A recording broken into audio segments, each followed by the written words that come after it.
के घड़े बार बार नहीं चढ़ते। एक बार गफलत में चढ़ गया उत्तर प्रदेश में, और ये टुकड़े टुकड़े गैंग राहुल गांधी को तो जैसे गांव में कहते हैं मुंहे भाड़ गिरे हैं, ऐसा मुंह भाड़ गिरे हैं उनको होश नहीं आएगा। और हरियाणा की जनता ने सबक सिखा दिया, मोदी पर भरोसा किया, जुमला राहुल के जुमले पर नहीं भरोसा किया। पहलवान किसान और क्या क्या जो, और सारे किसान और पहलवान तो हमारे साथ थे, जुमला उनके साथ था। लेकिन जिस पहलवान को चेहरा बनाया विनेश फोगाट, वो जीती हैं। पार्टी की तरफ से कहा गया था कि पहलवानों की स्मिता की बात है, महिलाओं की स्मिता की बात है, अग्निवीर योजना की बात है, तो क्या आपको लगता है कि सब ये जो चीजें थी वो धराशायी हो गई? मैं तो पहले ही कहा जुमला कहीं चला नहीं कांग्रेस की, राहुल गांधी की, और हरियाणा की जनता ने आईना दिखा दिया है। और फिर मैं कहता हूं नरेंद्र मोदी पर भरोसा किया, काट के घड़े बार बार नहीं चढ़ते। लेकिन जो जम्मू कश्मीर है, जहां पर कि 370 और 35 से हटने के बाद हुए, भारतीय जनता पार्टी को उम्मीद थी कि वहां पर सरकार बनेगी, सबसे बड़ी पार्टी के तौर पर उभरेगी, लेकिन वहां पर नतीजे कुछ और कह रहे हैं। नहीं, नतीजे हम अभी भी आश्वस्त हैं।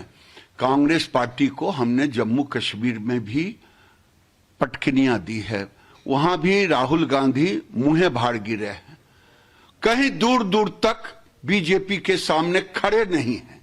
अगर थोड़ी सी भी है उनमें तो उनको माफी मांगनी चाहिए देश से, जो मोदी जी को गाली देते थे विदेशों में जाकर के।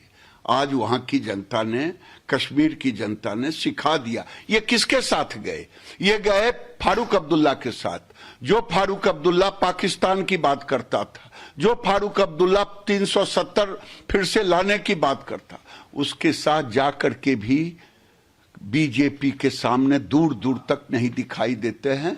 मैं तो कहता हूं चाहे हरियाणा हो चाहे जम्मू कश्मीर, दोनों जनता को धन्यवाद। एक अकेला सब पर भारी नरेंद्र मोदी, नरेंद्र मोदी, नरेंद्र। एक आखिरी सवाल है, जो जम्मू कश्मीर जहां पर बीजेपी ने बढ़त बनाई है, वो ज्यादातर सीटें जम्मू रीजन की है। कश्मीर में बीजेपी को वो सफलता नहीं मिल रही है, तो अभी बहुत कुछ आपको लगता है कि कश्मीर के जनता के दिलों को जीतना बाकी है भारतीय जनता पार्टी को? बाकी जब जनादेश नहीं मिला है तो हमें तो दिल जीतना ही पड़ेगा। उनको पता चलेगा कि ये फारूक की सरकार और मोदी जी के अंडर में जो एलजी के नेतृत्व में चल रहा। आज भी मैं धन्यवाद देता हूं नरेंद्र मोदी जी को और वहां के एलजी मनोज सिन्हा को।